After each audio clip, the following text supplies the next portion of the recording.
Hello and welcome to the Grand Line Review, your source for everything One Piece. And today, we're going to be delving into the darkest timeline as we discuss some of the worst changes made by the 4Kids dub. And I think it's definitely time to do this because I've pretty much ignored the 4Kids adaptation for the large majority of this channel's life, but in reality, it is such a huge part of almost every English-speaking One Piece fan's experience with the series. I mean, for example, my very first exposure with One Piece was the 4Kids dub, and as a result, it took me probably about another whole year before I actually decided to give the series a chance. And even then, a lot of that chance involved watching this dub for far longer than I'd like to admit. But you have to understand that I'm an old man, and back in my day, sourcing anime online was not the easiest of things to do, and even finding good quality manga was a pain. Oh, and everything was wildly illegal, but let's not go too deeply into that. In any case, we now find ourselves here today to discuss this abomination. And some of you out there may ask, why are we only examining 5 things that 4Kids did horribly when pretty much every second of every episode could qualify?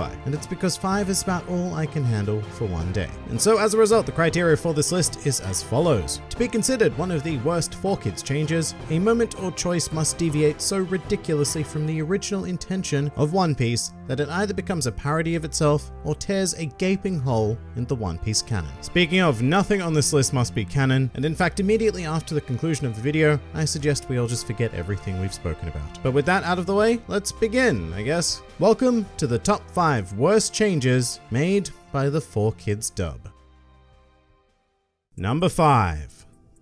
Lollipop Sanji. Alright, we're starting with a very basic and well-known one here, and that's precisely why we cannot ignore it. So look, here's the deal. Coming from an English-speaking Western country, I get why they censored the cigarette. You're marketing the show to kids, even teenagers, and it does actively promote smoking through the idea that Sanji smokes and Sanji is cool, therefore smoking must be cool. That doesn't mean it isn't absolutely ridiculous though. And the primary issue is that, admittedly, like most things in the 4Kids dub, it is impossible to take Sanji seriously, ever, because he's always sucking on a lollipop. It takes away from great dramatic moments and sort of comes to define Sanji in a way that the cigarettes never did. The thing about smoking Sanji is that cigarettes are an accessory. It's a character trait. However, a lollipop provides a much more bold statement, and instead of being a badass kicking chef guy, Sanji becomes the lollipop dude because it's just impossible to ignore. And just like that, you have a perfectly captivating character reduced to the status of a temporary candy. And look, to be honest, this change is but one of many to do with smoking, and some may argue that other characters were impacted more heavily by this censorship. But I disagree simply due to the fact that Sanji is a key protagonist, and so this particular decision has a much greater long-term impact on the series as a whole. But of course, it certainly wasn't the worst change made by 4Kids.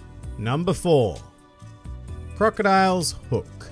Now if you're looking at this image and thinking, what's wrong? That looks exactly how I remembered it. Well, you'd be correct. This is quite possibly one of my favorite shots in the entire series, both in the anime and the manga. I love the colors, I love the silhouetting, but most of all, I love the feeling it gave me when I first laid eyes upon it, which was shock and uncertainty. This was the first time that Luffy had truly been in a no-win situation and nobody was coming to save him. It was dark and wonderfully suspense-building for a generally bright and happy shonen series. Alright, so with that in mind, let's examine what 4Kids managed to accomplish with this shot.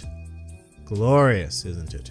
The sheer lack of attention to detail, emotional intent, and any form of artistic integrity is almost a piece of art in and of itself. It's a perfect representation of how to ruin something beyond repair. I mean, in this masterpiece, Luffy really does look like more of a reclining Renaissance nude, nestled carefully within the inviting crescent of Crocodile's hook, which is really odd because he was yelling at him and just full of life a second before this happened. Not only that, but Luffy has also quite magically developed some sleeves on his upper body, despite the fact that he was wearing a sleeveless top in the shot immediately prior. This shot really does belong in a gallery, like a gallery of shit. Sort of like a museum of what not to do ever again, because I understand that, hey, maybe getting impaled is a bit dark for children's TV, but if you are going to go to the effort of censoring something for that audience, then at least get rid of the sleeves. This is lazy, confusing, pointless, and I cannot believe that someone was paid cash money to take time out of their day, perhaps even week, to make this happen. And with this sort of artistic integrity in mind, let's move on to number 3. This thing. So this is probably the crowning achievement of 4Kids editing. So I get it. You're making a show that is focused towards children and you're not too keen on the whole gun violence aspect. Cool.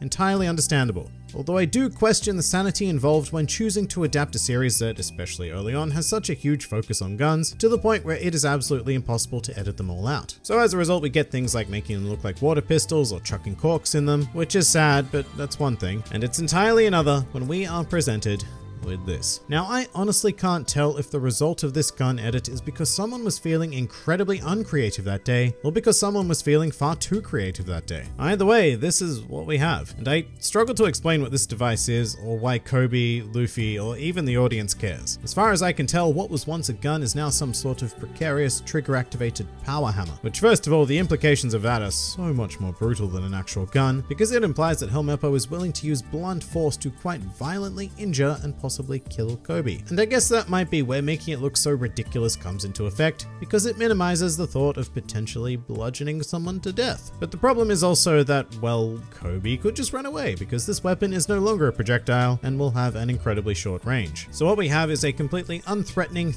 scenario, in which the weapon is too ridiculous to accomplish anything, and instead of a watchable scene, all we have is a mind full of fuck. The best thing I can say for this change is that it does not impact the story going forward. It's ridiculous, whilst at the height of 4Kids shenaniganry, is isolated. Unfortunately, the same cannot be said for our top 2 contenders. Number 2. Belmare's Dungeon. So this entry is so much less kinky than I made it sound, but as we explored in the previous contender, 4Kids doesn't like guns. And thankfully, coming up, we have a more merciful edit than the Helmeppo abomination, however it comes at a much greater cost. So as I'm sure we're all familiar with, and if not, well, spoilers for a little series called One Piece, but the climax of Nami's flashback is when Arlong murders Belmare by shooting her in the head in the manga, or the chest in the anime, or the head in the anime specials. Whatever the case, he shoots her. Now, not only is the weapon a problem here, but so is the general idea of death. Because remember, this is kids television, and death is not a topic for 7:30 in the morning, unless of course there are Dragon Balls involved. Sadly, no balls here, just rather unreasonable fish. And as such, the 4Kids team had to come up with their most creative solution yet, and replace the gun with Arlong pointing menacingly, as well as replace the gunshot itself with the following dialogue. How about a nice room in a dungeon for the rest of your days? But this really just, God, I don't know where to begin. I guess that the implication is that Belmare eventually died in prison, coming naturally to the end of her days, but this just clashes with everything. With Belmare dead, Nami's despair is so profound, as is the rest of Kokoyashi Village. It is enough to crush them into subservience, but with her alive, at any point, the goal would shift from finding enough money to buy the village to freeing Belmare. I mean, unless of course Nami, Nojiko, and the rest of the village just decided to let her rot in what has been described as a nice room in a dungeon. Sounds quite pleasant, actually. And look, I know that the implication is that it's not a nice room at all, and Arlong is being a delicately evil prick, but the fact is that this word choice was not made to suit the character. It was made to lighten a moment that had already been significantly lightened, like you can practically hear the 4Kids showrunners in a meeting as this dialogue is being played out. So our anti-death policy means that we can't kill Belmare. So how about we have the fish guy point threateningly at her? Oh no, a threatening point is far too dark for this company. How about when he points at her, he offers her some nice accommodation? You know what, Steve? You're right. Everyone can enjoy that. Everyone except anybody watching the show, because this one move lessens the development of Nami's character, it wrecks any sense of fear regarding Arlong, and it just looks and sounds plain shit. But not quite as shit as number 1. Iceberg Laboon. There is no doubt in my mind that this is by far the biggest travesty committed by the 4Kids dub that irrevocably changed the series as a whole. So basically, if you're unfamiliar with this change, once the Straw Hats clear Reverse Mountain and enter the Grand Line, in the 4Kids version, they do not encounter Laboon. Instead, what they see is a giant iceberg, to which Luffy fires a cannonball at, and they promptly move on with their journey. And this is not a simple edit like admittedly everything else on this list has been. This is actually the removal of an entire arc. Because if the Straw Hats don't encounter Laboon, then none of Reverse Mountain actually happens. And this is very, very bad, because this is where the crew meet Crocus, hear about Raftel for the first time, and are given a log pose in which to sail the Grand Line. And when they also meet Vivi here for the first time, so Reverse Mountain is pretty pivotal for a mini arc. But if I had to speculate as to why they got rid of the entire thing, I'd say it has to do with Laboon self-harming, and the idea of the Baroque Works agent's mission to kill him. But this decision just ruined everything, because as a result, holes needed filling. The crew needed a log pose, which conveniently appeared on the ship, without anybody anybody realizing they need it beforehand, as well as a convenient recollection of memory featuring reused footage of previous episodes to understand how it works. But should the 4Kids dub have continued, there would have been a completely unfixable issue, which is that Laboon and Crocus are incredibly important to the world, especially in the case of future Straw Hat pirate Brook. In fact, his entire dream rests solely on one day being able to visit the whale that was made into an iceberg. So look, while everything else on this list has been bad, some might even say pure vandalism and destruction of property, this particular change is reckless, inconceivable, and irredeemable. And so it reigns supreme in my mind as the worst change made by the worst company. But that pretty much does it for the top 5 worst changes made by 4Kids. If you enjoyed this video and the content this channel produced in general, then please do consider donating to the Grand Line Review Patreon, because the support of all of you amazing people is what continues to make this channel possible. And if you'd like to see more videos like this but applied to other anime and manga series, then please do check out my second channel, New World Review, for all of your wider needs. And if you'd like to join the fun at any time, then please do head over to my Discord server, where a wide array of shenaniganry takes place on a daily basis. And finally, please do comment with your own worst changes made by 4Kids. This has been the Grand Line Review, and I'll see you next time.